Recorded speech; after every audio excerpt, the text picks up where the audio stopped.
Mari kita sama-sama membaca firman Tuhan dari Mazmur 91. Dalam lindungan Allah. Orang yang duduk dalam lindungan yang maha tinggi dan bermalam dalam naungan yang maha kuasa akan berkata kepada Tuhan, tempat perlindunganku dan kubu pertahananku, Allahku yang kupercayai.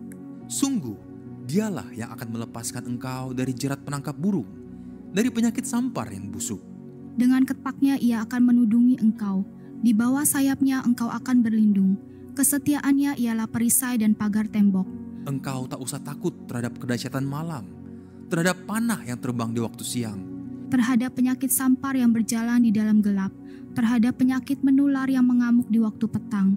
Walau 1.000 orang rebah di sisimu dan 10.000 di sebelah kananmu, tetapi itu tidak akan menimpamu. Engkau hanya nontonnya dengan matamu sendiri dan melihat pembalasan terhadap orang-orang fasik. Sebab Tuhan ialah tempat perlindunganmu, yang maha tinggi telah kau buat tempat perteduhanmu. Malapetaka tidak akan menimpa kamu, dan tulah tidak akan mendekat kepada kemahmu. Sebab malaikat-malaikatnya akan diperintahkannya kepadamu untuk menjaga engkau di segala jalanmu. Mereka akan menatang engkau di atas tangannya, supaya kakimu jangan terantuk kepada batu. Singa dan ular tedung akan kau langkahi, engkau akan menginjak anak singa dan ular naga. Sungguh hatinya melekat kepadaku, maka aku akan meluputkannya. Aku akan membentenginya, sebab ia mengenal namaku. Bila ia berseru kepadaku, aku akan menjawab. Aku akan menyertai dia dalam kesesakan. Aku akan meluputkannya dan memuliakannya. Dengan panjang umur akan kukenyangkan dia, dan akan kuperlihatkan kepadanya keselamatan daripadaku.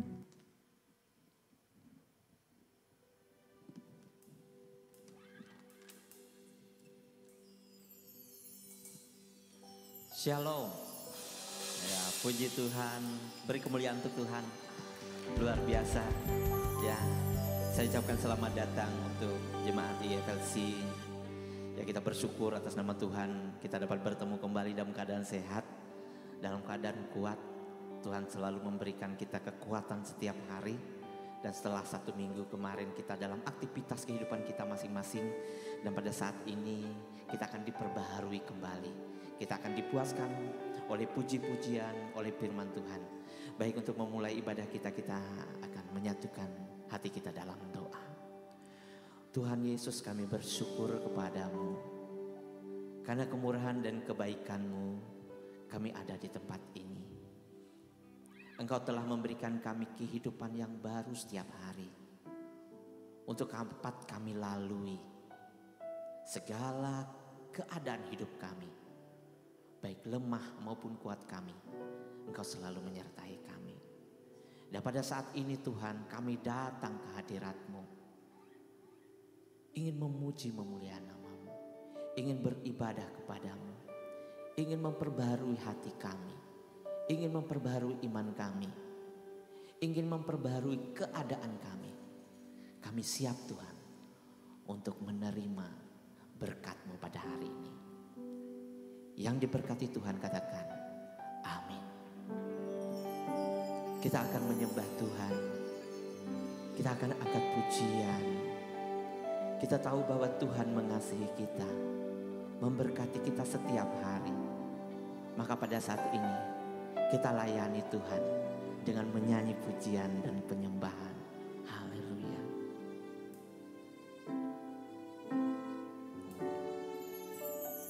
Terpujilah Tuhan Yesus, ditinggikan di atas pujian. Dari dalam lubuk hatiku, ku sujud dan berterima kasih. Terpujilah Tuhan Yesus, ditinggikan di atas pujian. Dari dalam lubuk hatiku,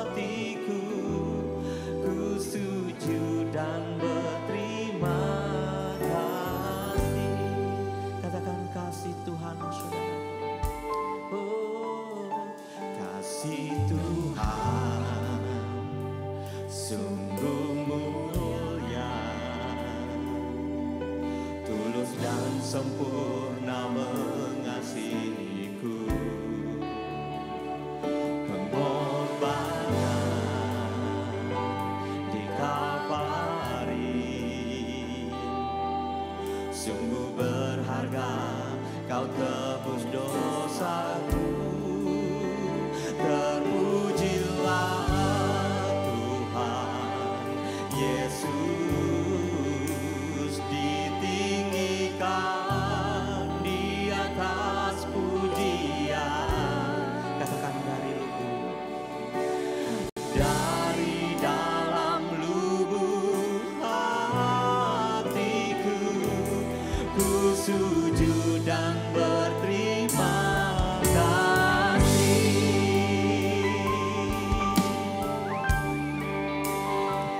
Kasih Tuhan tak bersyarat,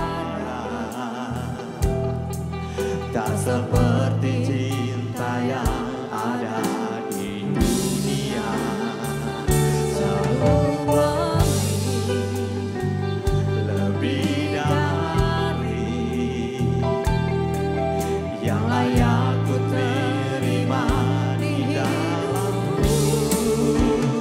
Terpujilah Tuhan Yesus, ditinggikan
Ibu Saudara yang terkasih, mari kita bersama di dalam doa sabat kita. Terpujilah namamu ya Tuhan, karena hanya Engkaulah yang layak kami puji, kami sembah. Engkaulah yang layak kami tinggikan, diagungkan, dimuliakan. Terima kasih Tuhan, jika pada saat sore hari ini kami boleh datang kembali untuk memuji memuliakan Engkau. Karena hanya Engkaulah yang layak kami puji, kami sembah. Terima kasih Tuhan atas kesempatan pada sore hari ini. Kami boleh datang beribadah ke hadapan-Mu Tuhan. Saat ini Tuhan, seberapapun kami yang ada, kami hendak bersehati bersepakat ya Tuhan, membawa doa dan permohonan kami kepada biarlah Tuhan Engkau bukakan telinga untuk mendengarkan permohonan doa kami, sehingga apapun yang menjadi kerinduan kami, Engkau mendengarnya di dalam nama Yesus. Saat ini Tuhan, kami ingin membawa bangsa dan negara kami Indonesia, di mana kami boleh berada, ke dalam tangan Tuhan, ke dalam pengasihan Tuhan. Biarlah bangsa dan negara kami Indonesia selalu ada di dalam hati-Mu Tuhan. Engkau memberkati bangsa dan negara kami dengan segala kelimpahan rahmat-Mu. Biarlah bangsa dan negara kami menjadi negara yang adil dan makmur, sejahtera, damai, sentosa. Karena hanya Engkaulah Tuhan yang mampu melakukan segala apapun terhadap bangsa dan negara kami Indonesia ini. Dijauhkanlah bangsa dan negara kami Indonesia ya Tuhan dari segala bencana alam, dari segala sakit penyakit, bahkan dari segala perseteruan, kerusuhan. Bangsa dan negara kami sungguh bangsa yang damai, karena ada Tuhan yang selalu melindungi. Demikian juga Tuhan pada sore hari ini Tuhan, kami pun membawa para pemimpin-pemimpin di bangsa dan negara kami Indonesia. Mereka-mereka yang sudah Engkau tetapkan menjadi pemimpin kami, kami yakin dan percaya Engkau urapi mereka, Engkau berkati mereka, mampukan mereka untuk menjalankan tugas dan tanggung jawab mereka untuk membawa bangsa dan negara kami Indonesia menjadi lebih baik. Demikian juga Tuhan, setiap orang-orang yang terlibat di dalam pengelolaan bangsa dan negara kami Indonesia, baik dari tingkat pusat sampai ke daerah-daerah, bahkan sampai ke pelosok-pelosok tanah air kami, Engkau juga pakai mereka Tuhan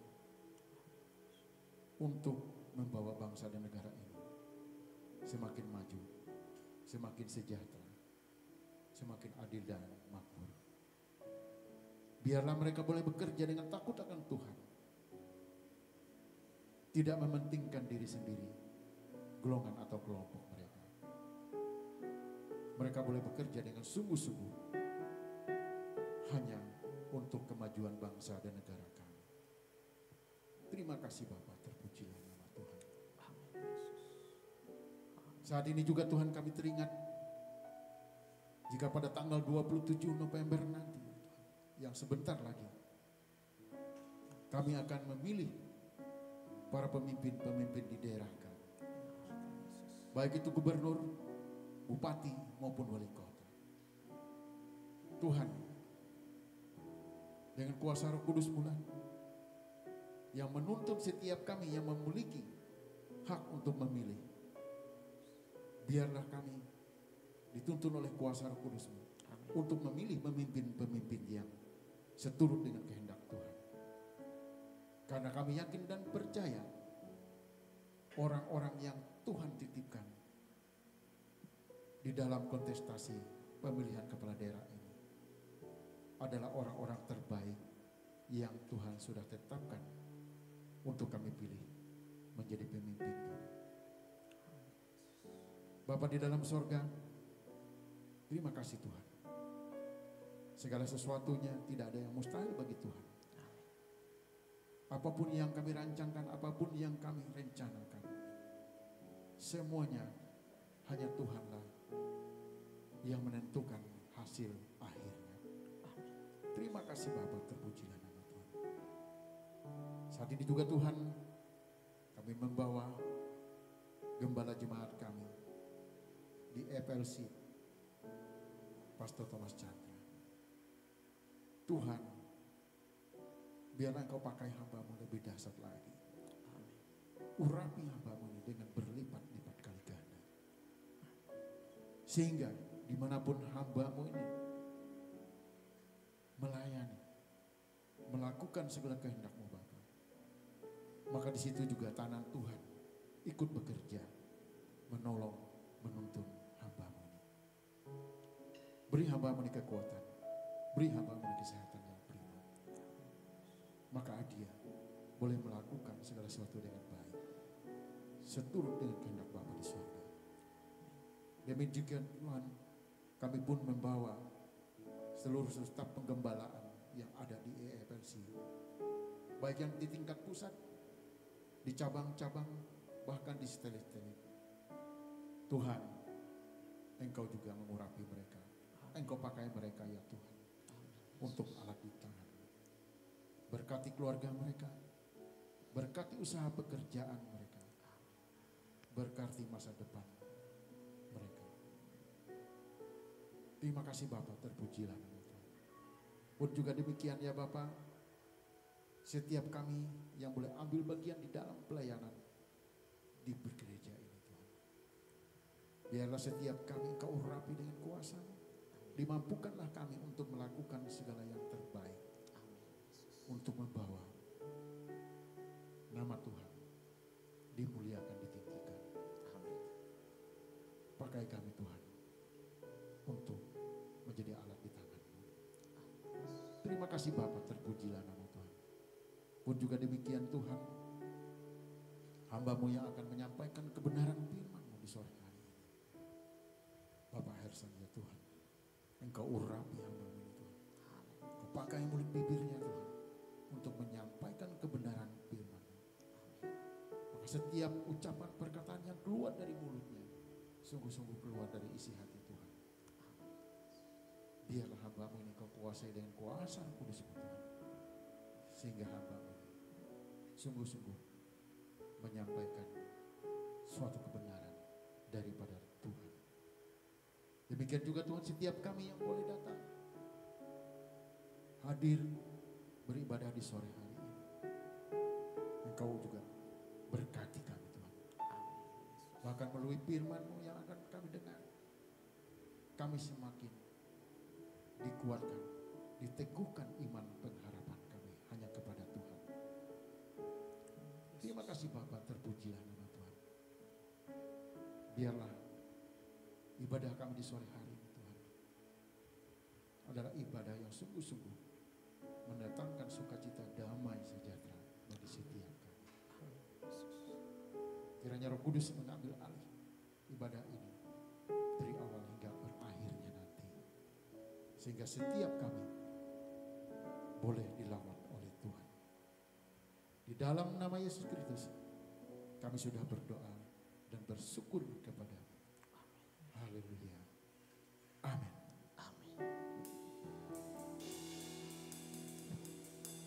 Puji Tuhan, terima kasih.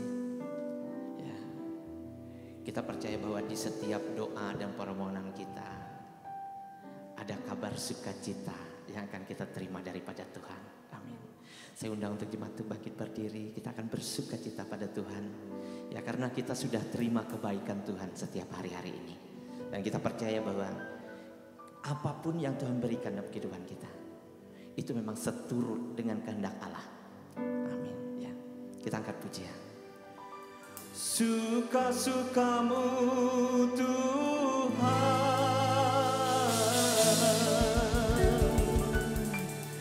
Suka-sukamu Tuhan,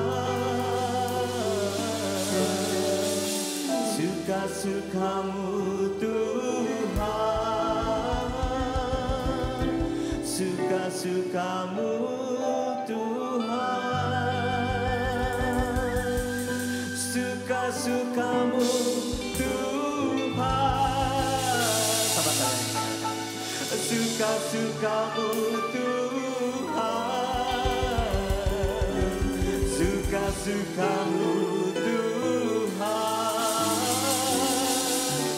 suka-sukamu Tuhan. Sha-la-la-la-la, sha-la-la-la-la, sha-la-la-la-la, sha-la-la-la-la, sha-la-la-la-la, sha-la-la-la-la. Tangannya boleh kata sha-la-la-la-la, sha-la-la-la-la. Sungguhlah hidupku telah ditebus oleh kuasa darah yang kudus. Sekarang hidupku bukan milikku lagi. Apapun yang Tuhan mau lakukan, apapun yang Tuhan mau inginkan, asalkan Tuhan ku senang, semua ku relakan, namanya dimuliakan. Suka-sukamu Tuhan, suka-sukamu Tuhan, suka-sukamu Tuhan, suka-sukamu Tuhan, suka-sukamu Tuhan, suka-sukamu Tuhan, suka-sukamu Tuhan, suka-sukamu Tuhan. Lebih lagi saudara. Sungguhlah hidupku telah ditebus oleh kuasa darah yang kudus. Sekarang hidupku bukan milikku lagi.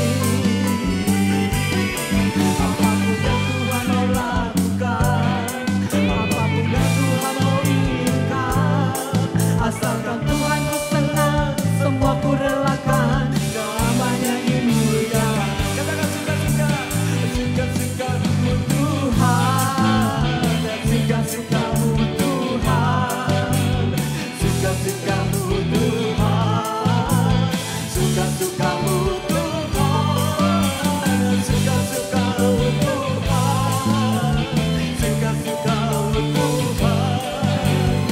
suka-sukamu Tuhan, suka-sukamu Tuhan, suka-sukamu Tuhan, suka-sukamu Tuhan, suka-sukamu Tuhan, suka-sukamu Tuhan. Jangan tepuk tangan. Suka-sukamu Tuhan, suka-sukamu Tuhan, suka-sukamu Tuhan, suka-sukamu Tuhan, suka-sukamu Tuhan, suka-sukamu Tuhan, suka-sukamu Tuhan, suka-sukamu Tuhan, suka-sukamu Tuhan, suka-sukamu Tuhan, suka-sukamu Tuhan,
Silakan duduk kembali, saudaraku.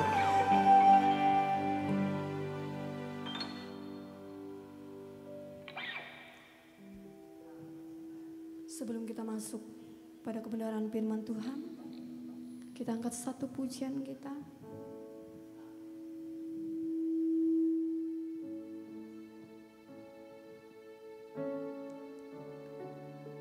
Kita bersyukur memiliki Tuhan yang selalu setia.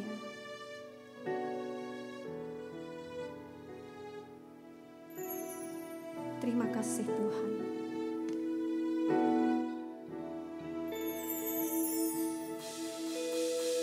Meskipun Tuhan tak menolongku,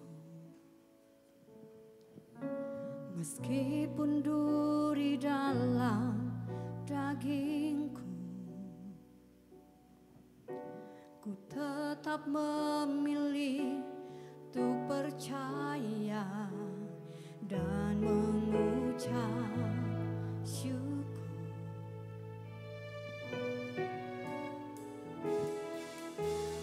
Meskipun doaku tak terjawab,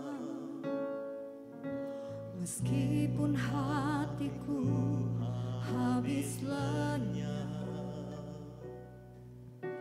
ku tetap memilih untuk percaya dan mengucap syukur.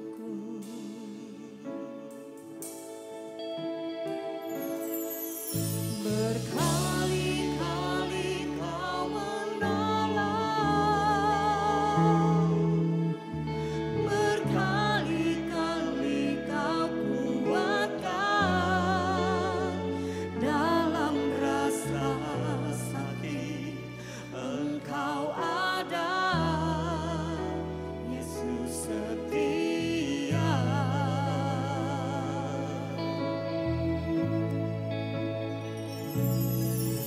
Berkali-kali Kau menolong, berkali-kali Kau kuatkan dalam lembah gelap. Engkau ada, Yesus setia.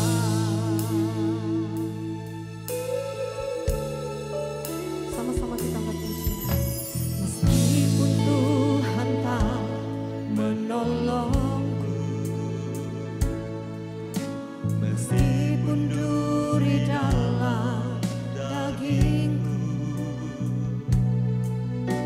ku tetap memilih untuk percaya dan mengucap syukur.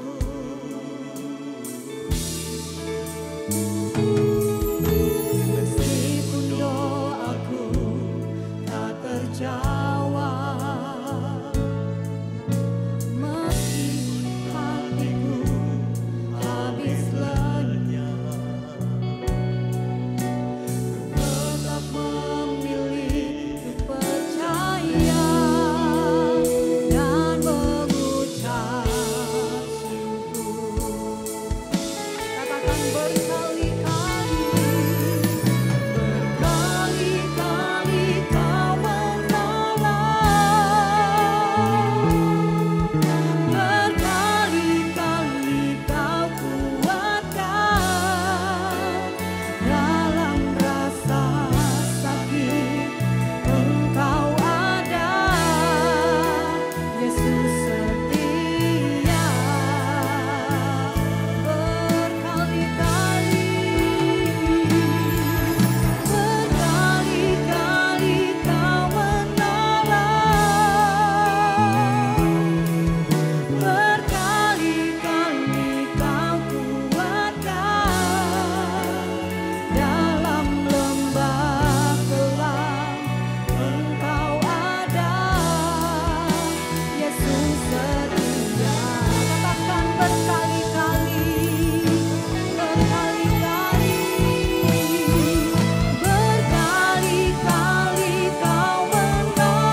setiap kebaikan Tuhan.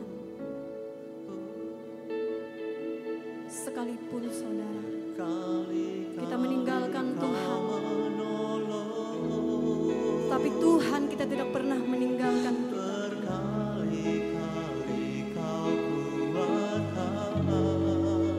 Berkali-kali kita terjatuh, tetapi Tuhan tetap setia mengangkat dan menopang kita. Yesus, terima kasih Tuhan. Terima kasih Tuhan Yesus.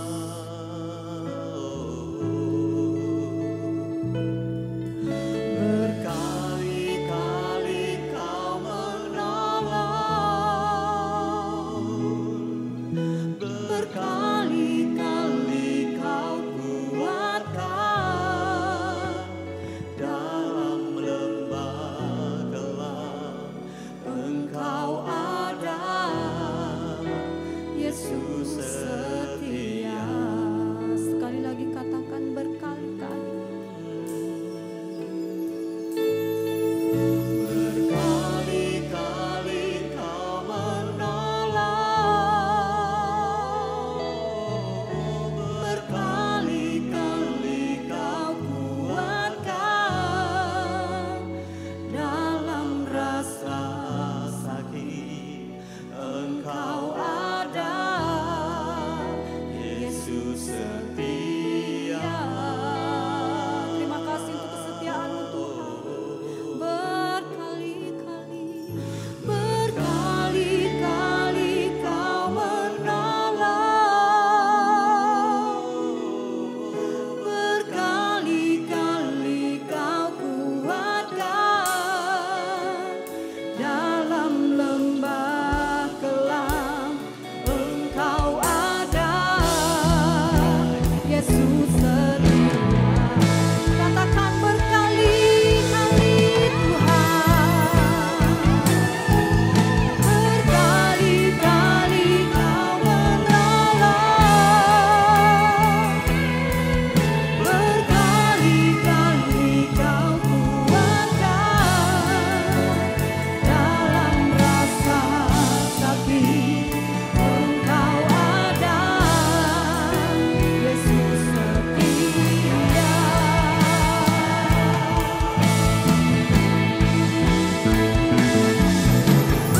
Kali-kali Kau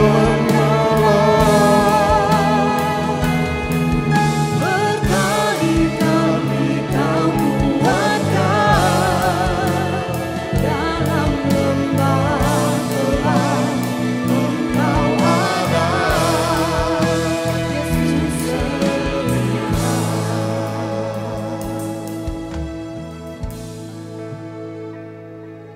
Dalam lembah gelap, Engkau ada, Yesus setia. Terima kasih Tuhan, terima kasih Allah Roh Kudus. Berkali-kali Engkau menolong kami, berkali-kali Engkau mengangkat kami. Sore hari ini Tuhan kami datang kepadamu untuk mendengarkan kebenaran firman-Mu. Biar Kau urapi kami semua yang ada di tempat ini. Sehingga setiap firman, perkataan-Mu, isi hati-Mu, menuntun kami selalu Tuhan. Urapi juga hamba-Mu yang akan menyampaikan kebenaran firman sore hari ini. Biar Engkau pakai mulut, lidah, bibir hamba-Mu ini. Engkau yang ambil alih Roh Kudus. Terima kasih Tuhan. Terpuji-pujilah Engkau Tuhan kami yang baik. Mari kita katakan, kita sambut firman Tuhan. Berbicaralah Roh Kudus kepada kami. Haleluya, haleluya. Amin. Silakan duduk. Terima kasih imam pujian, imam musik yang sudah membawa kita ke dalam hadirat Tuhan. Salam. Apa kabarnya sore hari ini? Bertemu lagi dengan saya. Kita pagi tadi sudah juga memuji, memulia, menyembah Tuhan di tempat ini. Di malam hari ini kembali kita untuk mendengarkan kebenaran firman Tuhan. Di mana sore hari ini menjelang malam hari ini di ibadah kedua ini, yang tadi pagi sudah ikut mendengar, juga sore hari ini saya tetap menyampaikan hal ini berulang-ulang kali seperti apa pujian yang kita nyanyikan tadi. Begitu juga dengan firman Tuhan, berulang-ulang kali juga kita harus mendengarkan kebenaran firman Tuhan itu. Jadi sore hari ini dengan tema kita, yaitu saya ngambil dari perikop Alkitab, yaitu 5 gadis bijaksana dan 5 gadis bodoh.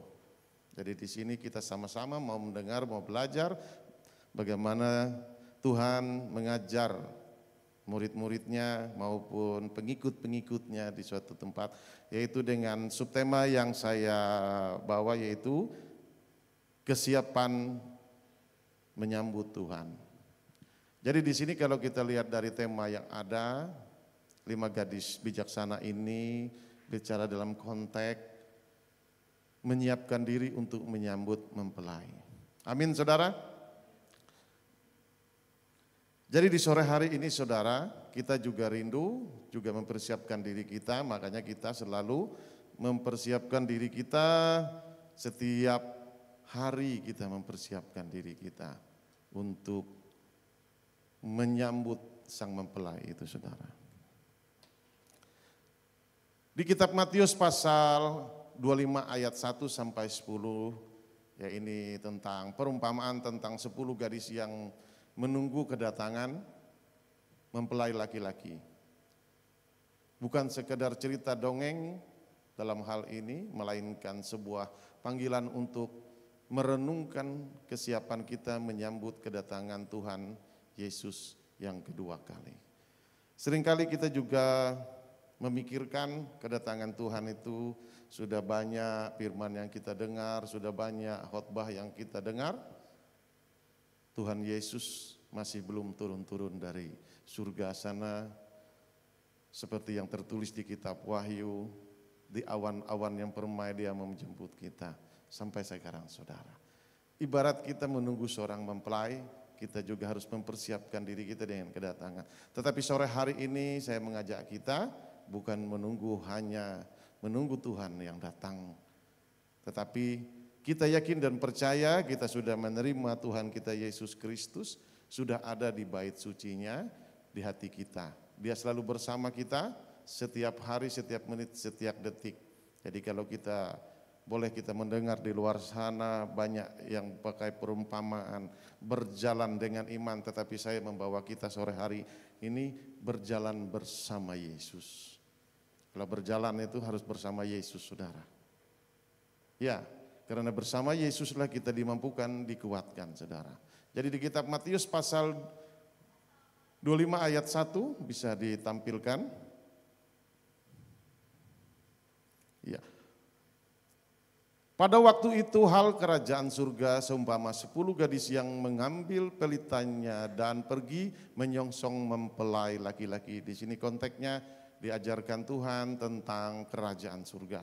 Selalu Tuhan memberikan perumpamaan dengan menabur, dengan juga gadis bodoh, begitu juga dengan anak sulung, anak bungsu tentang hal kerajaan surga. Jadi Dia tidak bercerita bagaimana kerajaan surga itu api neraka yang luar biasa, bagaimana ini dan itunya, saudara. Tetapi Dia selalu memberikan pengajaran buat kita, yaitu tentang hal kerajaan surga itu dengan perumpamaan yang sangat sederhana di dalam kehidupan kita hari lepas hari, saudara. Dan seperti itu yang kita hadapi setiap hari yang kita lakukan. Jadi di sini kita mempersiapkan diri kita untuk menyongsong kedatangan Tuhan. Selanjutnya yaitu 5 diantaranya bodoh dan 5 bijaksana. Gadis-gadis yang bodoh itu membawa pelitanya tetapi tidak membawa minyaknya.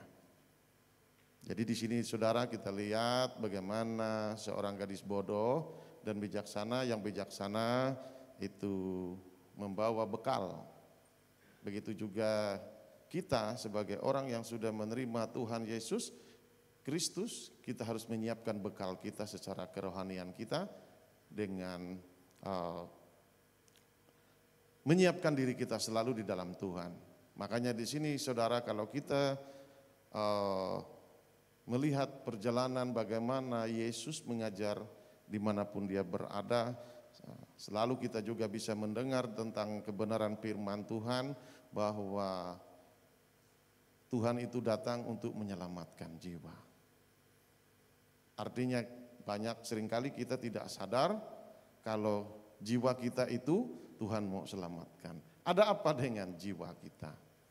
Jadi di sini boleh kita bertanya sendiri di hati kita atau kepada Tuhan, berbicara saja. Karena Tuhan selalu ada beserta kita melangkah. Kita tanya, kenapa? Tuhan datang untuk menyelamatkan jiwa. Seringkali kita mendengar, kita risih dengan kata-kata jiwa. Padahal Tuhan mengajarkan kita, dia mau menyelamatkan jiwa, datang katanya. Di sini konteksnya jiwa berarti ada gangguan, ada kerusakan hebat pada jiwa manusia itu. Sehingga Tuhan Allah kita mengutus anaknya yang tunggal itu untuk menyelamatkan kita dari kerusakan jiwa itu. Bukan gila saudara, beda konteksnya orang gila dan sakit jiwa. Sakit jiwa di sini digambarkan, sudah Tuhan gambarkan kita ini. Dia datang untuk menyelamatkan jiwa-jiwa. Makanya kalau orang sakit itu, kalau di perumpamaan yang diajarkan Tuhan dulu butuh tabib. Kalau sekarang zaman modern saudara, orang sakit mungkin asam urat, rematik, butuhnya dokter. Tetapi kalau jiwanya sakit, di mana saudara? Di persekutuan, di ibadah, di gereja, komsel. Disitulah tempat perbaikan jiwa saudara. Tidak ada lain tempatnya. Boleh dicari. Di luar sana boleh berbahasa mungkin konseling atau apapun. Dan itu pun saya ada bertemu dengan salah satu, saya pernah cek kejiwaan saya saudara. Pertama saya ini jangan-jangan gila saya. Pertama saya terdoktrin pikiran bahwa jiwa itu gila. Tetapi saya baru sadar kalau di Alkitab itu Tuhan itu mengajarkan kita itu dia mau menyelamatkan jiwa. Tuayan banyak jiwa-jiwa yang diselamatkan katanya. Jiwa-jiwa yang bagaimana? Nah, saya datang ke sana saudara. Saya diuji, dites semua. Dilihat, saya disuruh menggambar, disuruh menjawab pertanyaan-pertanyaan di situ sama ahli psikolog, ahli kejiwaan. Datangnya saya ke sana saudara. Saya juga harus mengecek, harus medical check kejiwaan saya. Iya, secara manusia saya ngecek. Dia bertanya ke saya setelah selesai, Bapak melayani? Iya. Saya bilang iya. Lalu dia bercerita selama dia sampai dia sekolah dari S1, S2 kejiwaan, dia baru mendapat jawaban-jawaban itu di Alkitab kekristenan. Bagaimana mengatasi semua jiwa-jiwa yang agak sedikit error, konslet kalau bahasa komputer itu. Obatnya ada di Alkitab katanya. Makanya dia bilang saya, Bapak melayani? Iya, saya bilang. Jadi dia tahu persis, dia banyak bercerita, saya sudah mempelajari Pak, lama Pak. Dengan akal pikiran, teknologi, ilmu yang diajarkan ke saya belum mendapat jawaban. Tetapi ketika saya menggali dalam Alkitab ini, saya harus tahu ternyata jawabannya banyak. Untuk memulihkan jiwa itu ada di Alkitab. Makanya saudara, orang Kristen itu selalu beribadah di gereja. Karena apa? Karena kita butuh jiwa kita itu diselamatkan. Seperti tadi pagi saya bilang, saya boleh berdiri di sini teriak-teriak dari tadi pasal 1 kerajaan surga, sepertinya calo saya kan. Dan saya rugi kalau saya jadi calo surga. Makanya mending saya melihat kejiwaan saya. Kenapa saya bisa berbicara seperti ini? Karena saya merasakan dulu bagaimana jiwa saya sebelum saya bertobat. Waktu belum bertobat jiwa saya rusak. Setelah saya bertobat jiwa saya mulai di-upgrade. Di-upgrade, ada perubahan-perubahan dalam paradigma pola pikir saya. Semuanya mulai diubahkan oleh kebenaran firman Tuhan itu. Walau bagaimanapun saudara, orang mengajar kita saudara, itu tidak akan sempurna. Yang menyempurnakan itu adalah firman Tuhan yang merubahkan kita. Amin saudara. Jadi di sini saudara, makanya kita sebagai orang Kristen kita harus seperti ini saudara kita. Kita tidak pikirkan orang banyak atau apapun yang ada di sini. Tetapi kita, motivasi kita mau servis jiwa kita.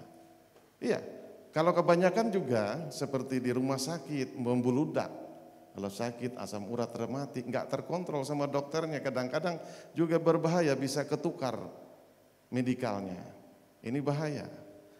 Ternyata orang itu sakitnya sakit rematik, di sana dibaca asam lambung, dikasih asam lambung.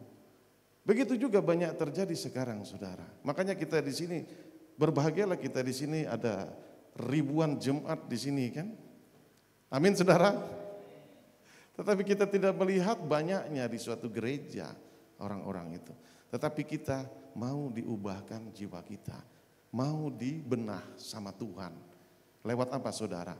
Lewat seperti ini kita memuji, menjaga hubungan intim kita dengan Tuhan, kita berdoa, kita belajar memuji, menyembah. Seperti sore hari ini saudara. Bagaimana kita imam-imam musik, imam pujian membawa kita belajar memuji Tuhan yang benar bagaimana.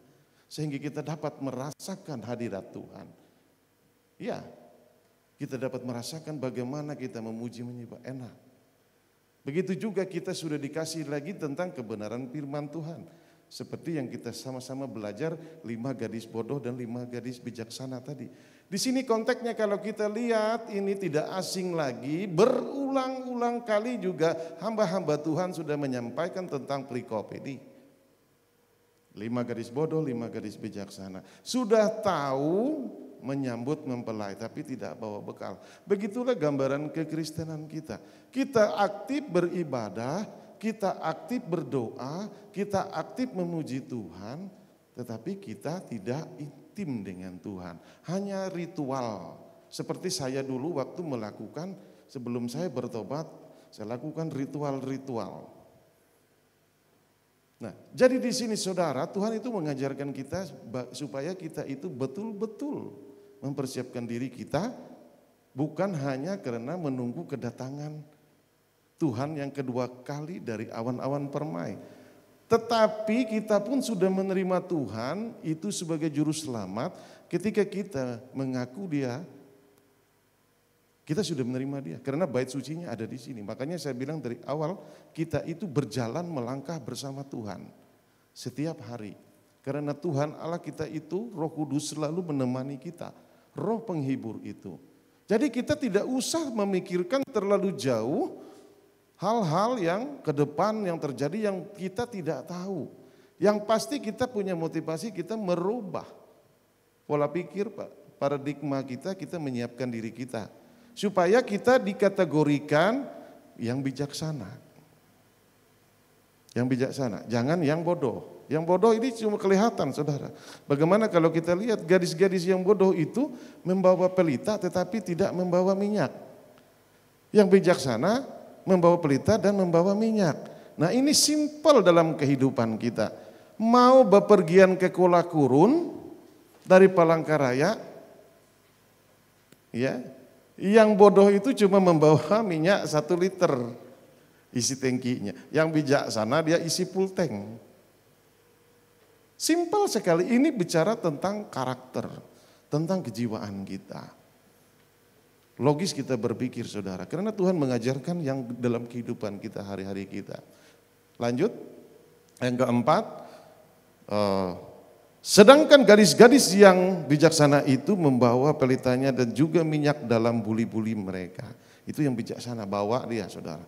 Bawa persediaan, seperti kita dalam gini, kita selalu membuat persediaan kerohanian kita. Kita mendengarkan kebenaran firman Tuhan, saya mau bijaksana lah. Saya tidak mau jadi orang bodoh. Kenapa saudara? Kita harus semakin pintar dan semakin pintar. Nah, yang kelima, tetapi karena mempelai itu lama tidak datang, juga mengantuklah mereka semua lalu tertidur. Yang keenam, waktu tengah malam terdengarlah suara yang berseru, mempelai datang, songsonglah dia. Ketujuh gadis-gadis itu pun bangun, semuanya lalu membereskan pelita mereka.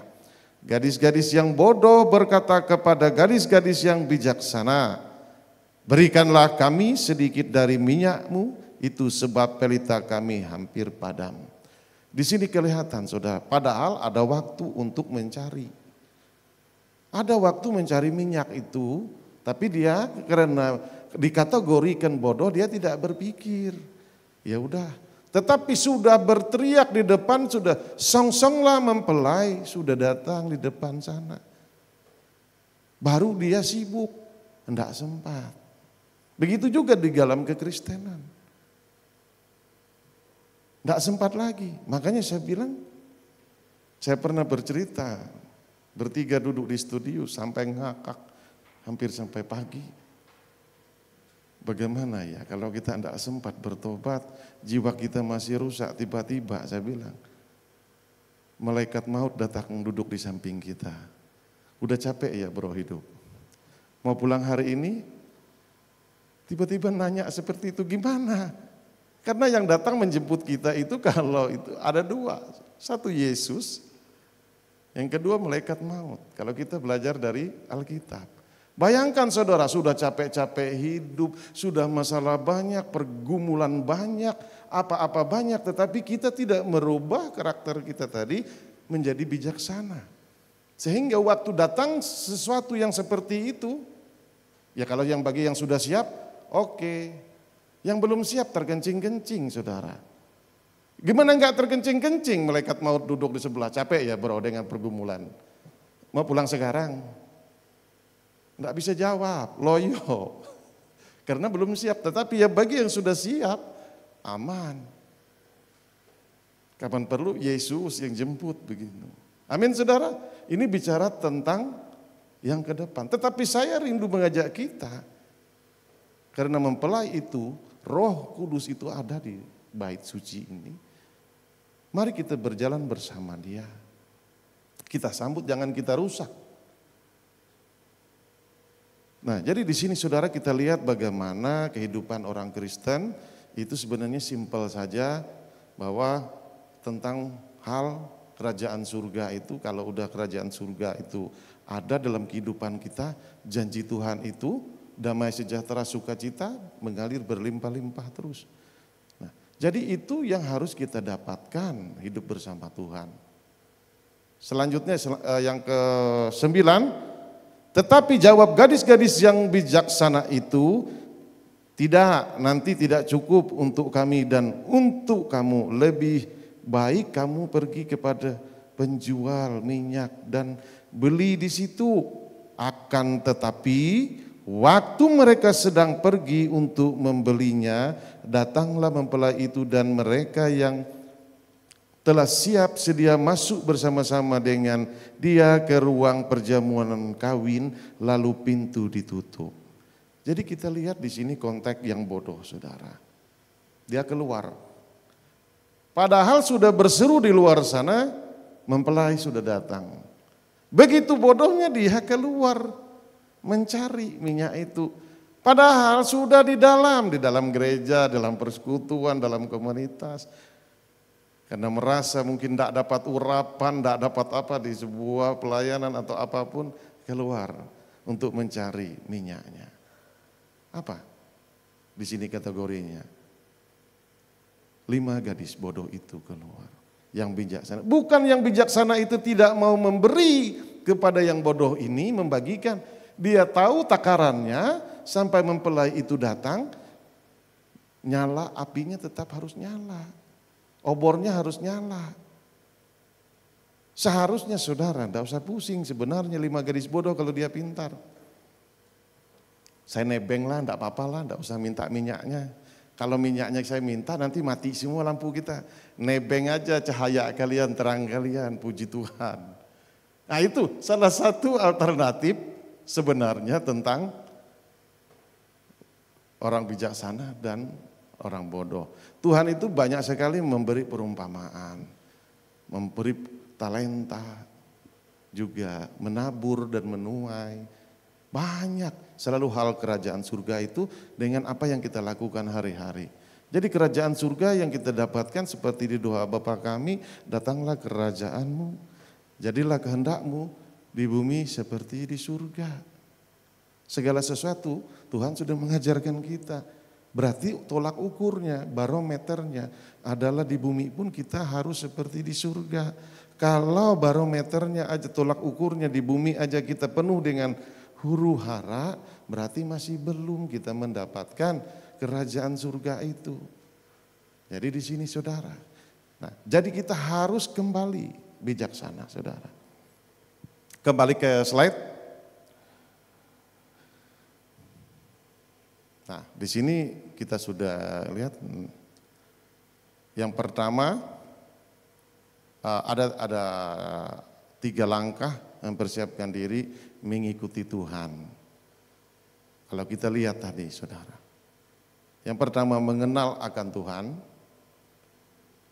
mendapatkan perkenanan Tuhan, yang ketiga mendapat identitas dari Allah. Jadi dalam 3 ini saudara kita harus sama-sama mengerti. Banyak orang Kristen di luar sana seperti saya dulu mengakunya mengenal akan Tuhan Yesus. Hanya KTP saja yang tertulis. KTP saya di situ tidak tertulis percaya Yesus, tetapi agamanya Kristen. Nah, tertulis di situ. Secara warganegaraan penduduk, KTP saya Kristen. Iya. Tetapi dalam Tuhan saudara, Tuhan tidak mengenal KTP orang dunia. Dia punya identitas sendiri. Inilah tentang Tuhan mengajarkan kita. Bagaimana kita dalam mendapat identitas dari Allah itu. Mendapat perkenanan Tuhan. Terus juga mengenal akan Tuhan. Bagaimana caranya kita mau mengenal Tuhan saudara? Seperti inilah kita belajar mencari Tuhan. Mencari Tuhan, beribadah, berdoa, memuji Tuhan, mendengarkan firman-firman Tuhan. Carilah dahulu kerajaan Allah maka akan aku tambah-tambahkan. Seperti itu Tuhan bilang. Supaya kita mengenal akan Tuhan. Di sini saya coba berbicara, saya kenal Prabowo. Belum tentu Prabowo kenal saya. Ngaku-ngaku kamu kata Prabowo. Ya Pak, saya lihat dari YouTube kenalnya. Beda kan? Kalau saya sering mengenal akan Prabowo, beda. Berarti saya ada hubungan yang intim. Hubungan komunikasi saya dengan seseorang itu. Kalau saya sendiri hanya mengenal akan Tuhan lewat YouTube saja, belum. Jadi disinilah gambaran kita kekristenan. Makanya kalau kita lihat, sudah tahu menyambut mempelai, tetapi kita tidak mempersiapkan diri. Makanya saudara, bagaimana kita akan mengenal? Lakukan hubungan yang intim dengan Tuhan, selalu berdoa, memuji, muliakan Tuhan, membaca firman Tuhan, merenungkan firman Tuhan. Tanya jawab dengan Tuhan setiap hari, setiap pagi, enggak apa-apa. Kalau di rumah kita mungkin bilang, Tuhan hari ini saya mau pakai baju apa? Bilang aja. Tuhan saya hari ini mau masak apa? Enggak apa-apa. Begitu juga yang mau melayani, Tuhan saya mau main di Ci atau di Gi nanti. Enggak apa-apa. Seperti itulah kita berjalan bersama Tuhan. Tapi jangan berbicara di luar saudara, bisa dibilang orang gila. Kalau kita berbicara sendiri atau di pasar kita bilang seperti itu. Bagaimana kita harus hubungan intim dengan Tuhan? Yaitu kita harus komunikasi, kita selalu mengandalkan Dia. Apa yang kita mau lakukan kita sampaikan. Karena di sini saudara, banyak kita kekristenan itu hanya melakukan sesuatu yang liturgi. Bagaimana? Yang seperti itu. Tidak bisa intim dengan Tuhan. Tidak bakalan bisa saudara. Hubungan saling mengenal. Begitu juga kalau kita dengan suami istri. Kita juga mengenal, saling mengenal dan saling mengenal. Dua arah sifatnya. Dan mendapat perkenanan dari Tuhan. Bagaimana kita bisa mendapatkan perkenanan dari Tuhan ini saudara? Yang kedua. Sorry, maaf saya salah penting. Iya. Nah di sini kita boleh lihat saudara, kenapa orang sudah ada pertanyaan, kenapa orang sudah lama percaya Yesus tapi tidak bisa membangun hubungan dengan Tuhan. Karena caranya dia menggunakan sesuatu liturgi, bukan dengan intim, dengan perasaan, dengan hati, dengan kehendak tuntunan kita mengandalkan Tuhan. Terus kenapa tidak semua orang Kristen merasakan hadirat Tuhan dalam hidupnya, dalam kehidupannya? Bagaimana dia mau merasakan hadirat Tuhan? Semuanya dia bilang kebetulan. Kalau ada mujizat kebetulan. Kalau ada apa-apa kebetulan. Kalau orang sudah hidup dengan mengaku percaya dengan Tuhan, itu tidak ada lagi yang kebetulan. Nah disitulah kita merasakan hadirat Tuhan dalam kehidupan kita. Ketika ada pertolongan, bukan hanya pertolongan, banyak. Ya, saya juga sering mendengar dan saya juga bukan mendengar saja, saya merasakan. Kadang-kadang saya sama istri bicara. Contoh salah satu mungkin yang saya masih ingat, saya berbicara. Satu lagi yang belum kita makan, kita di Pontianak ini. Tiba-tibanya malamnya saudara, datang orang mengajak kami mau makan. Dan persis apa yang kami bicarakan tadi. Bapak bisa makan ikan? Bisa. Mau makan ini Pak? Boleh, itu yang saya tunggu. Itulah yang bersama dengan merasa hadirat Tuhan bagaimana. Tuhan itu hadir dalam hidup kita. Seringkali kita menjadi orang Kristen kebetulan saja. Lagi hoki saja. Disinilah hubungan kita dengan Tuhan itu harus kita robah. Jadi jangan kita berpikir semua kebetulan karena hebatnya kita. Tidak, disitulah kita akan mengalami bagaimana dengan Tuhan. Banyak saudara, dalam kesaksian-kesaksian bukan rasanya hampir tiap hari. Kadang-kadang saya berjalan. Tiap hari saya minta tuntunan Tuhan. Doa pagi, Tuhan hari ini tuntun kedua kaki anakmu ini dalam pelayanan, dalam bisnis, dalam usaha, pekerjaan Tuhan. Ya udah bicara aja. Saya tuh banyak mengalami hal-hal yang saya pikir kalau dulu aneh, tapi nyata. Tetapi di situ saya dituntun, tiba-tiba ketemu orang ini, iya, kenapa ya saya bisa bertemu dengan orang ini? Ada maksud Tuhan. Nah, jadi di sini kita harus bisa membedakan bagaimana kita hidup bersama Tuhan. Jadi kita menjadi orang Kristen itu harus tahu bagaimana hadirat Tuhan selalu ada dalam hidup kita. Yang kedua, mendapatkan perkenanan Tuhan tadi, kenapa Tuhan Yesus sering berbantah-bantahan dengan orang Farisi. Kalau kita lihat di situ saudara, Tuhan Yesus datang itu, yang membunuh Tuhan Yesus pun orang Farisi. Tak ada yang lain. Disinilah konteks kekristenan kita di dalam suatu gereja. Di mana pertengkaran, perbantahan itu di bait suci selalu itu. Di sini Tuhan itu mengajarkan karakter orang-orang yang sudah mengenal hafal khatam Alkitab itu, tetapi tidak berubah, tidak melakukan kehendak Tuhan. Nah, kenapa Tuhan Yesus sering berbantah-bantahan dengan orang Farisi? Kita harus bertanya, kenapa Tuhan? Saya cari tahu, udah lama ini baru-baru bertobat sampai sekarang. Saya cari, saya ngomong kadang sendiri, ada apa Tuhan? Tuhan memberi perumpamaan, terus orang Farisi, Saduki, ada apa sih? Ternyata itulah gambaran kekristenan kita. Banyak sekali kita yang sudah hafal, khatam Alkitab, tetapi tidak berubah. Ini berbicara karakter. Nah terus yang ini selanjutnya, kenapa orang Kristen berdoa itu menyembah hanya rutinitas? Jadi hal ini saudara, makanya tadi saudara yang sudah saya sampaikan tadi, jangan menggunakan rutinitas untuk berdoa. Tapi betul-betullah berdoa, melakukan hubungan intim dengan Tuhan. Beda doa sepaat seperti tadi, beda. Kalau kita yang intim dengan Tuhan itu, walaupun 2 menit, setengah menit, 1 menit, atau sambil masak, sambil nyapu pun, kita juga bisa berdoa. Tuhan, hari ini saya harus kemana sih? Ya itulah komunikasi kita dengan Tuhan. Tuhan, hari ini saya mau kerja apa? Kalau kita sudah bertanya begitu saudara, nanti ada jawabannya. Makanya saya bilang, saya pemerhati, saya peneliti, suka meneliti dan mengkaji, melihat terus dan terus. Karena saya akan mencari kerajaan Allah itu. Dan saya tidak mau mendengar hanya kata orang. Kristen juga KTP juga saya tidak mau lagi, udah capek, umur udah 47. Tahun depan udah mau melesat, sudah hampir 48, bayangkan saudara kesempatan saya. Kalau masih saya tidak mengenal Tuhan, aduh, begitu sia-sianya hidup saya. Begitu juga dengan kita sebagai orang Kristen saudara. Rugi kita tidak mengenal Tuhan kita, rugi kita tidak bisa komunikasi dengan. Yang penting saudara, bagaimana kita cara berdoanya? Ya berdoa, Tuhan sudah mengajarkan banyak hal.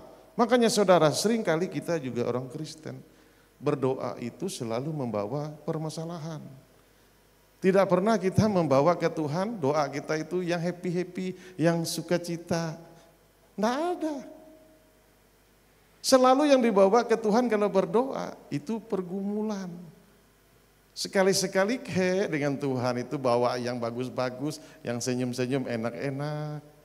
Capek juga Tuhan lihat kita udah umur mungkin seperti saya 47.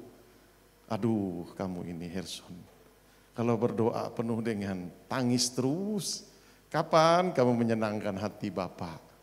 Sekali-sekali lah bawalah yang enak-enak datang kepadaku, yang happy-happy lah. Jadi ini saudara, penggambaran kita itu berdoa, memang betul saudara, tidak salah.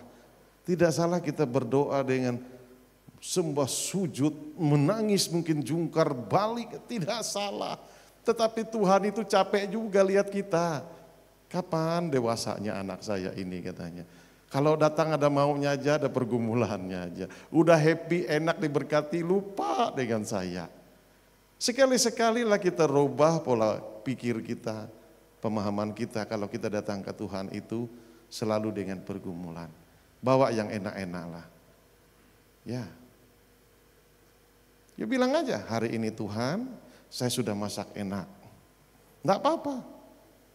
Masakan, mari Tuhan makan bersama-sama. Seperti itu. Terima kasih ya Tuhan. Makanannya luar biasa lezat. Enggak apa-apa saudara, ngomong aja. Tuhan, kita kan Tuhan yang hidup.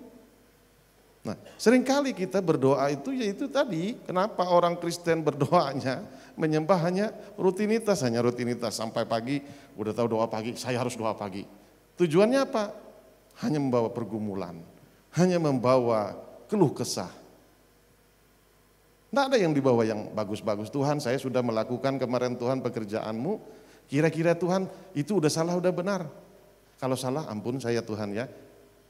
Nah, kadang-kadang saya berdoa seperti itu. Ya, jadi disinilah bagaimana kita berdoa dengan Tuhan bukan hanya ada maunya. Karena Tuhan lihat hati kita. Yang ketiga, mendapat identitas dari Allah. Di Alkitab, kenapa orang Kristen hafal Alkitab dan sudah melihat mujizat yang dilakukan Tuhan tetapi tidak berubah pendirian dan karakternya. Nah, jadi kalau kita lihat saudara, kenapa orang Kristen itu tidak berubah? Di sini kalau kita lihat bagaimana saya bertanya, ini pertanyaan saya, bukan saya mengada-ngada saudara. Saya itu bertanya, itulah buktinya kita merenungkan kebenaran firman Tuhan. Apa yang Tuhan sampaikan? Renungkanlah firman Tuhan agar engkau berjalan hati-hati, akan berhasil dan beruntung, agar engkau tidak tersesat. Jadi lakukanlah pertanyaan-pertanyaan dengan Tuhan, komunikasi kita. Tidak apa-apa saudara, saya sering melakukan juga hal itu. Tuhan akan jawab. Dia akan memberikan remanya lewat orang, lewat firman Tuhan, lewat hamba Tuhan, lewat Alkitab. Gitu loh. Disinilah kita harus membuat hubungan kita dengan Tuhan, bertanya. Nah di sini kelihatan orang Farisi itu hafal semua, tetapi tidak mau berubah. Nah kalau kita lihat di pertanyaan yang ketiga, mendapat identitas dari Allah. Dari di sini kalau kita lihat apa itu karakter. Nah, jadi di sini saudara saya harus membaca ciplakan saya ini kalau karakter. Apa itu karakter? Karakter itu sifat kejiwaan, akhlak dan budi pekerti yang membedakan seseorang dari yang lain. Karakter juga bisa diartikan sebagai tabiat, kepribadian atau watak. Nah, jadi di sini Tuhan itu mengajarkan kita agar tabiat, watak, apapun kita itu dengan hidup kita dalam dunia dulu diubahkan semuanya, hidup dalam Tuhan. Amin saudara. Nah, jadi di sini kita harus tahu kenapa kalau kita tidak berubah, kalau saya dulu saudara, makanya pagi tadi saya berbicara, kalau saya tidak berubah, rugi saya. Makanya saya itu kadang-kadang juga, bagaimana saya juga harus berubah mengasihi Tuhan, saya mengaplikasikannya dengan keluarga dulu. Saya mengasihi anak dan istri saya belajar saudara, belajar. Dari dulu saya tanya istri saya ini tahu saudara. Tidak pernah saya mengasihi dia.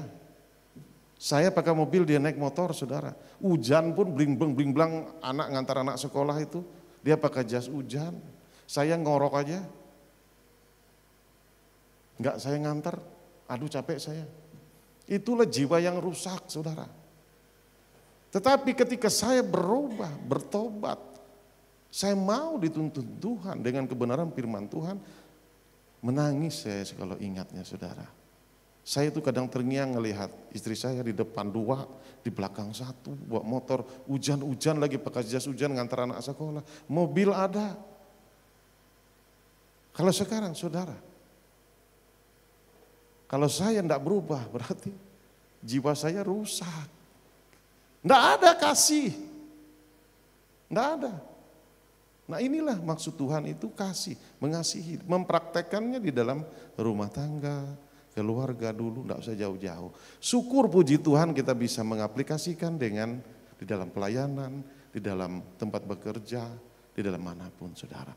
Kita harus bisa belajar, makanya tadi saudara bagaimana Gembala sidang kita juga mengajarkan tentang kejiwaan. Bagaimana dia disuruh menyampaikan tentang hal bahwa manusia itu banyak yang sakit jiwa, bukan gila. Itu. Di mana berobatnya?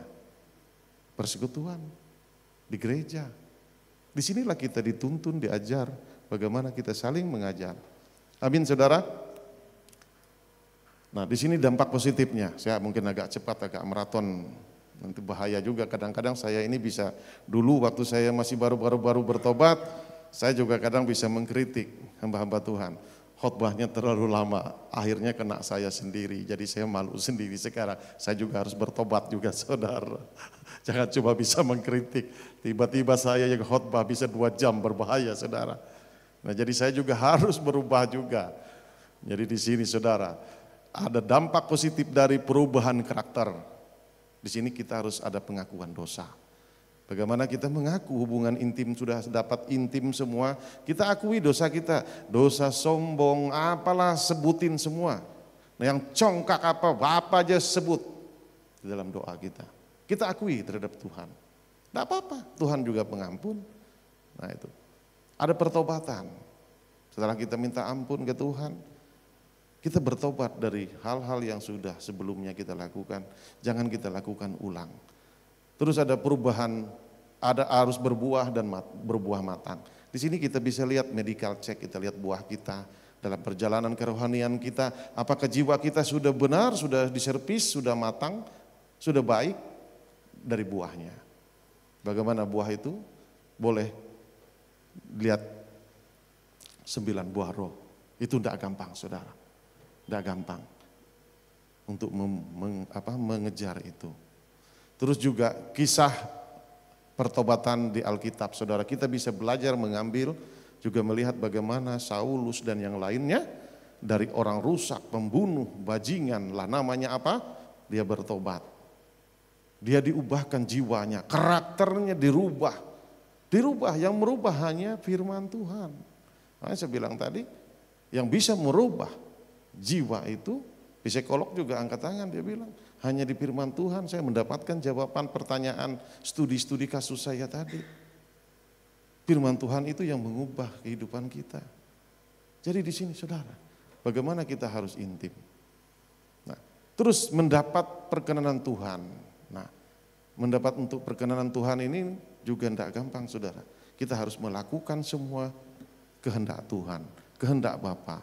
Apa yang kita renungkan hari ini? Hari ini kita harus merubah karakter kita, sifat kita yang dulunya mungkin kita sering mengabaikan keluarga, kita cuek, kita tidak mau menolong ataupun kita apalah namanya. Sehingga itu merusak jiwa kita.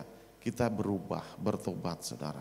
Jadi supaya kita mendapat perkenanan Tuhan, mendapat identitas dari Tuhan. Nah, jadi mendapat identitas, saudara. Jadi identitas ikut Tuhan itu, saudara, berbicara karakter. Maka kita diajarkan oleh Tuhan itu karena identitas orang Kristen itu karakter. Karakter mengikuti Yesus. Kalau kita tidak bisa, tidak mendapatkan identitas bahwa kita adalah pengikut Yesus, sia-sia kita selama ini mencari Tuhan terus. Kita tidak akan mendapatkan janji-janji Tuhan, banyak sekali janji-janji Tuhan, pemulihan maupun kesehatan, sukacita, damai yang berkelimpahan, banyak janji-janji Tuhan. Terus dia memutuskan segala kutuk, keturunan, kutuk, dosa, apapun banyak. Nah, kalau kita sudah mendapatkan identitas dari Tuhan, Tuhan itu mengenal kita dari identitas karakter kita nanti. Karakter kita, kalau karakter kita masih karakter dunia, ya udah, seperti wanita bodoh tadi, tetap aja di situ. Orang sudah pesta di dalam, pintunya ditutup, dia di luar. Nah makanya saudara, kalau orang yang di dalam itu sudah berpesta, mungkin datang Tuhan Yesus membawa, aman dia. Tetapi yang di luar tadi sudah ditutup kuncinya, kunci pintu, datang lagi malaikat maut. Udah capek rasanya dengan kebodohanmu, ayo pulang aja. Nah bayangkan, pulangnya kemana? Enggak tahu saya. Itu. Enggak apa-apa kalau tujuannya sama seperti yang lain surga. Otomatis kalau kita lihat, kalau dari konteks terakhirnya saudara, tentang Tuhan karena udah capek dia memberikan perumpamaan. Kalau kita lihat di sini saudara, bagaimana dia juga, di sini, dampak negatif tidak berubah karakter. Hidup sedikit-sedikit nyaris-nyaris. Nyaris-nyaris ini banyak, entah nyaris tidak makan, nyaris masalahnya apalah, nyaris kecelakaan lah, nyaris apa banyak. Di luar ini saudara saya, kemarin keluarga saya nyaris di depan, di situ tidak jauh, masuk parit. Nyaris-nyaris, karena mereka hidup dalam dunia, bukan dalam Tuhan. Saya bisa tahu, karena keluarga saya. Untung ada orang lewat, sekarang masih belum pulih, masih koma di UGD, udah 2 hari ini. Nyaris-nyaris, macam-macam. Nah, terus ada ratapan dan kertakan gigi, saudara. Kalau kita lihat, karena Tuhan udah capek memberi ilustrasi, memberi pandangan. Terus di sini ada ratapan dan kertakan gigi. Kalau kita buka di kitab Matius 25:30, karena ini sudah sesi terakhir saudara, ini udah capek Tuhan memberi perumpamaan sudah, tidak berubah-berubah. Dia bilang di sini, dan campakkanlah hamba yang tidak berguna itu ke dalam kegelapan yang paling gelap. Di sanalah akan terdapat ratapan dan kertakan gigi. Kalau kita bayangkan ini sepertinya api neraka. Enggak saudara, saya udah lama merenungkan ini. Saya cari tahu, saya belajar. Apa itu ratapan? Di sini saudara, ratapan yang pertama adalah menunjukkan kesedihan yang sangat sangat, tangis pilu penuh keputusasaan. Ini saudara, itulah meratapi nasib, meratapi pergumulan, meratapi hidupnya yang belum begana, pokoknya hanya bersungut-sungut meratap. Ini yang didapat kata Tuhan, kalau tidak berubah. Iya, Kita akhirnya meratapi terus, meratapi nasib. Kenapa orang bisa hebat, kenapa orang bisa diberkati, saya masih begini-begini. Kenapa? Karena kita tidak berubah. Nah, jadi di sini kelihatan. Apa itu kertakan gigi? Kalau kita lihat di bahasa Indonesianya, kertakan gigi menunjukkan kemarahan, frustasi, dan tidak berdaya yang hebat. Ini saudara, bayangkan. Ini perumpamaan yang disampaikan Tuhan. Artinya kita itu marah-marah terus, kecewa apapun itu. Semuanya banyak. Nah, jadi hal ini saudara kita harus mengalami perubahan di dalam Tuhan. Supaya kita tidak capek sudah Tuhan ngomong. Jadi Matius 25:30 yang kita dapatkan. Saya tidak nakut-nakutin saudara. Tetapi setiap firman Tuhan itu akan digenapkan. Ada dua hal yang digenapkan Tuhan dalam firman Tuhan. Satu yang kebaikan, satu penghakiman. Kalau ikut Tuhan Yesus. Makanya saya sering berbicara di luar sana, kalau kita lihat orang lain yang tidak percaya Tuhan, tidak apa-apa katanya. Tapi kalau sudah percaya Tuhan Yesus, kok nyaris-nyaris. Kenapa ya? Ada apa ya? Ya ini tadi saudara, bedanya orang tidak mengenal Tuhan. Orang luar sana, beda konteksnya. Orang dunia, kelihatannya semua bagus kelihatannya dari luar. Di dalamnya hancur itu saudara. Tahu saya, karena saya juga mantan orang dunia. Nah, jadi di sini saudara kita harus paham betul. Nah, kalau kita lihat juga di sini 5 gadis bodoh di Matius 25:1-13 ini tadi. Nah, dampak negatif yang tidak berubah. Pintu ditutup di luar, tidak bisa masuk lagi sudah. Nah, bagi yang bijaksana dia udah go, masuk ikut pesta di dalam sama mempelainya. Terus juga kalau kita lihat di sini saudara yang terakhirnya penghakiman dari Tuhan. 1 Petrus 4:17 mungkin bisa ditampilkan. Nah, ini saudara. Karena sekarang telah tiba saatnya penghakiman dimulai. Dan pada rumah Allah sendiri yang harus pertama-tama dihakimi. Dan jika penghakiman itu dimulai pada kita, bagaimana kesudahannya dengan mereka yang tidak percaya pada Injil Allah. Makanya tadi saudara kalau kita lihat, yang nyaris-nyaris, inilah bentuk dari penghakiman dimulai dari orang-orang yang sudah percaya Tuhan. Karena tidak berubah, tetapi kalau ketika kita dihakimi atau mendapat pengadilan dari Tuhan, bicara tentang tabur tuai. Kalau kita bicara konteks tabur tuai, yang kita tabur yang baik, timbangannya juga yang baik. Nah, kalau kita juga menabur yang jahat, maka dengan disitulah kita dapat penghakiman tadi. Makanya sedikit-sedikit nyaris. Capek saudara hidup kita nyaris-nyaris terus. Makanya di sini kita berubah. Karena identitas mau masuk kerajaan Allah itu adalah karakter yang berubah menjadi orang bijaksana. Sudah kita tinggalkan aja. Jadi tidak usah capek-capek. Kita dengan gaya hidup kita selalu mengeraskan hati. Kita selalu berpikir bahwa kita seperti orang Farisi, kita merasa kita sudah hidup kudus, sudah benar, sudah saya lakukan, saya sudah melakukan, saya sudah tidak merokok, saya tidak judi, tidak mabuk, tidak apa, semua sudah. Tetapi kenapa nyaris-nyaris? Ini saudara, kita kembali harus medical check kejiwaan kita. Ada apa dengan kita? Berarti kita masih mempertahankan ego, mempertahankan kesombongan, mempertahankan gengsi. Saya sering sekali berdoa, Tuhan ampuni saya sombong. Ampuni saya Tuhan, kering. Kadang-kadang mulut saya ini pedas Tuhan. Kasihan orang. Entah apalah saudara. Kadang-kadang juga saudara bisa di Facebook itu terlintas mungkin yang seksi-seksi, ampun Tuhan mata saya ngelihat sekilas-sekilas, padahal cuma sekilas lewat. Nah itulah bentuk kita bagaimana komunikasi dengan Tuhan, meminta ampun terus. Kenapa saudara? Semuanya kalau dalam spek Tuhan itu banyak sekali yang harus kita lakukan. Mata aja digunakan salah katanya, mending kamu dicongkel. Bayangkan. Kalau tanganmu jahat mending dipotong, enggak juga begitu saudara. Minta ampun, bertobat dari Tuhan. Tidak harus dipotong. Itu. Yang terakhir kesimpulan, bisa kembali ke slide.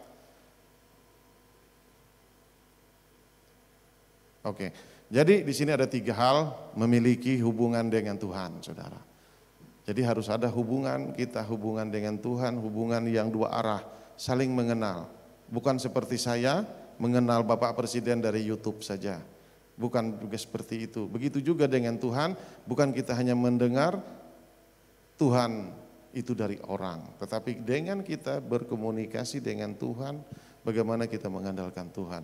Melakukan kehendak Tuhan, banyak sekali kehendak Tuhan, saudara, yang kita harus lakukan.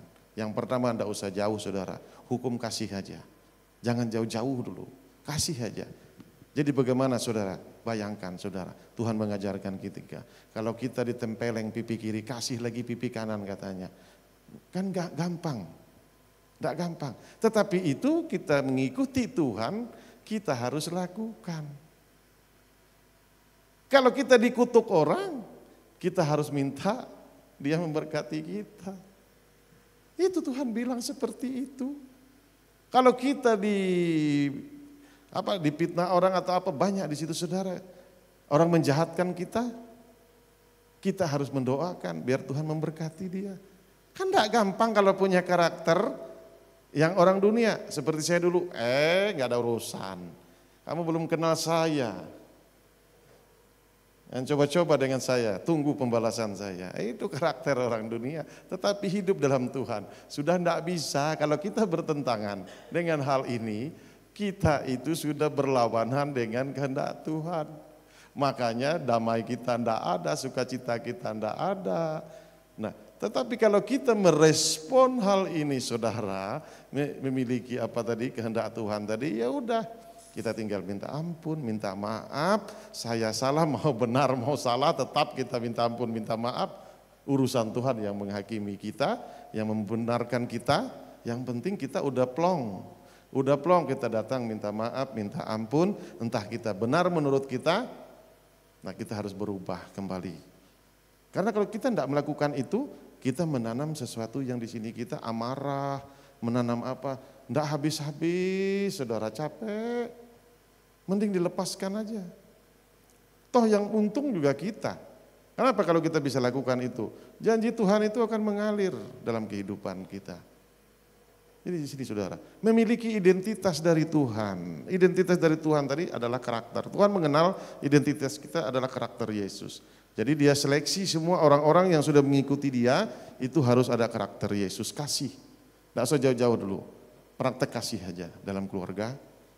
Tidak usah jauh-jauh, dalam persekutuan, di dalam kerohanian, dalam kantor atau apa. Skop-skop kecil dulu, saudara. Terima kasih, Tuhan Yesus memberkati.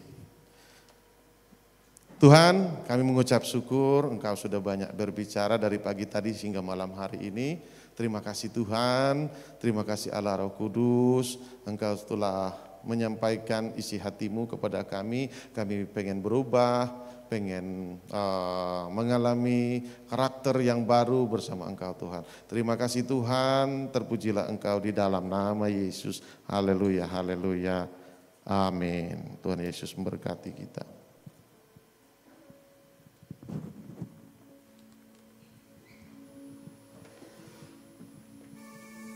Shalom Jemaat IFLC Palangkaraya yang dikasihi Tuhan. Berikut IFLC News untuk minggu ini. Ibadah Minggu tanggal 1 Desember tahun 2024 akan dilayani oleh Evangelis Ginter Limin. Ibadah akan dimulai pada pukul 9 pagi dan 5 sore. Mari bersama-sama untuk datang beribadah dan jangan lupa untuk ajak saudara, keluarga, teman dan kerabat untuk datang beribadah di gereja IFLC Palangkaraya. Bagi Bapak Ibu saudara-saudari sekalian yang memiliki anak, kami juga mengadakan ibadah sekolah minggu atau IFLC Kids pada pukul 9 pagi di gereja IFLC Palangkaraya. IFLC Palangkaraya juga melayani konseling keluarga, konseling pranikah, peneguhan pernikahan, ibadah penghiburan dan pemakaman, penyerahan anak dan baptisan selam. Untuk info lebih lanjut silakan untuk menghubungi pengerja.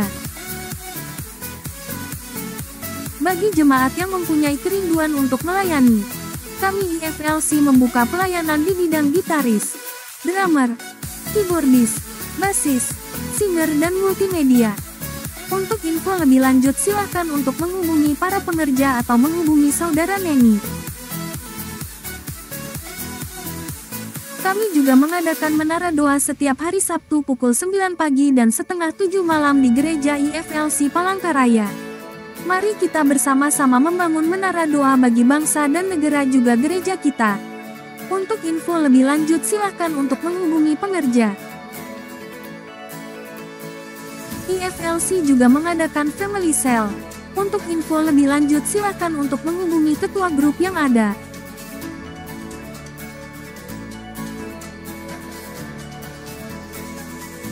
Bagi jemaat dan pengerja IFLC Palangkaraya yang ingin menabur persembahan, pembangunan, diakonia dan perpuluhan, dapat mentransfer melalui nomor rekening yang tertera.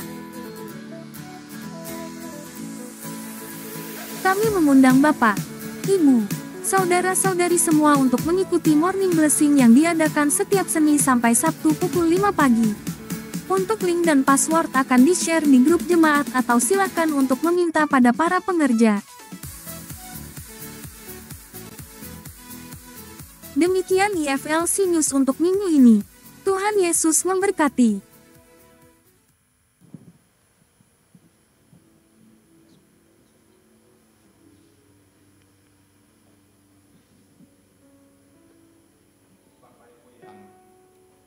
Dikasih oleh Tuhan, sekarang ada kesempatan bagi kita untuk menyampaikan persembahan kita. Saya akan membacakan untuk kita 2 Korintus 9 ayat 10. Beginilah firman Tuhan.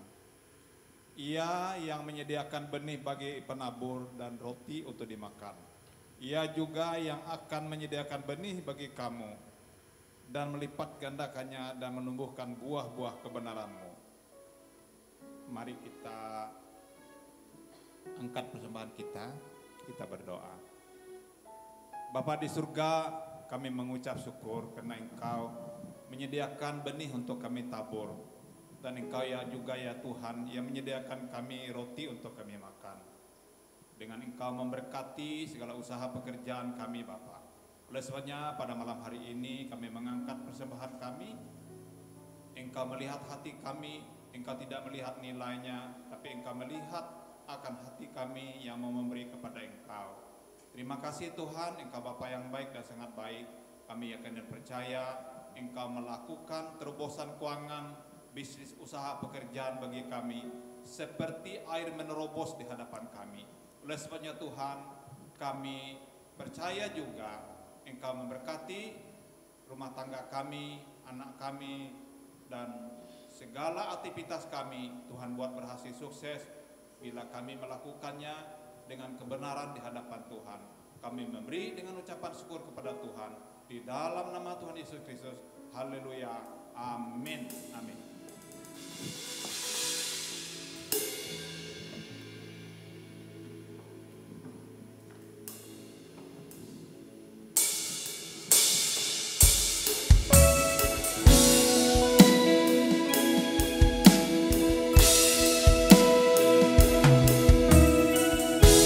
Sudah memberikan persembahan syukur, tetap berdiri.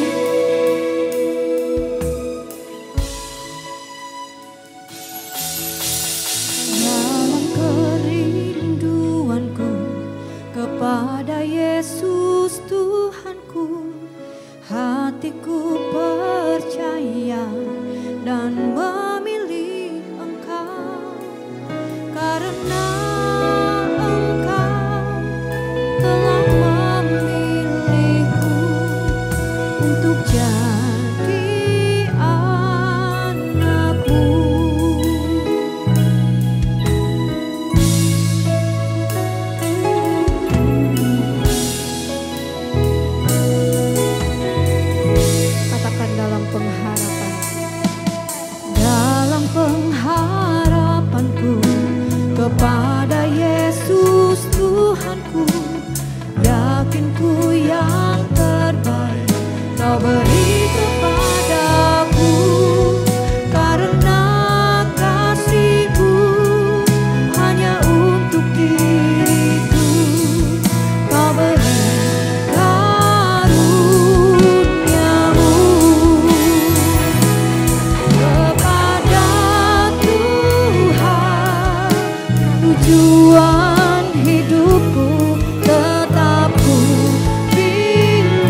tujuan hidupku tetap ku pilih Engkau. Kau lihat hatiku hingga akhir nanti dan kau temukan. Ku mau setia kepada Tuhan, tujuan hidupku tetap ku pilih Engkau.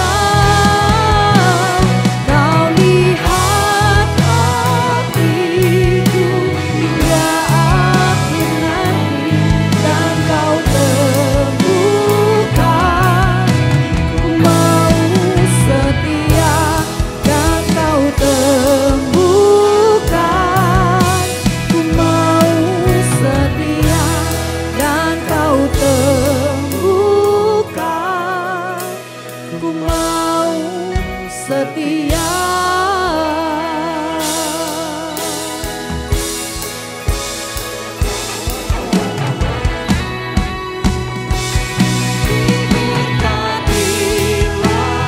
Orang yang mengandalkan Tuhan di dalam hidupnya.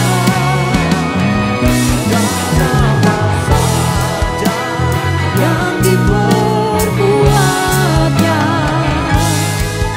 Tuhan pasti menyertainya dan membuatnya berhasil. Tuhan pasti menyertainya dan membuatnya berhasil.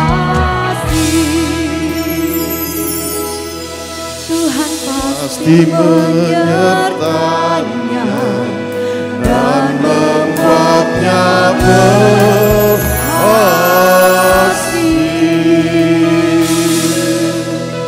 Terima kasih Tuhan, terima kasih Allah Roh Kudus, Engkau telah menuntun kami dari awal sampai akhir ibadah sore hari ini.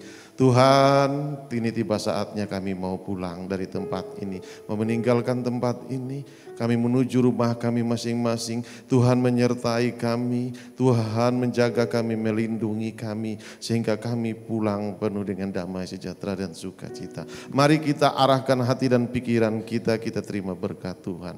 Diberkatilah semua keluargamu, diberkatilah semua usaha bisnis pekerjaanmu, diberkatilah hai engkau suami-suami, istri-istri, diberkatilah hai engkau anak-anak, diberkatilah semua lumbung-lumbungmu, diberkatilah semua perbendaharaan keluargamu, bisnismu, usahamu.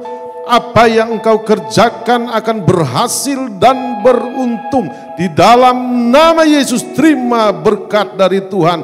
Berkat damai sejahtera dan sukacita berlimpah-limpah. Mari kita terima berkat Tuhan dengan katakan amin. Tuhan Yesus memberkati. Salam. Terima kasih.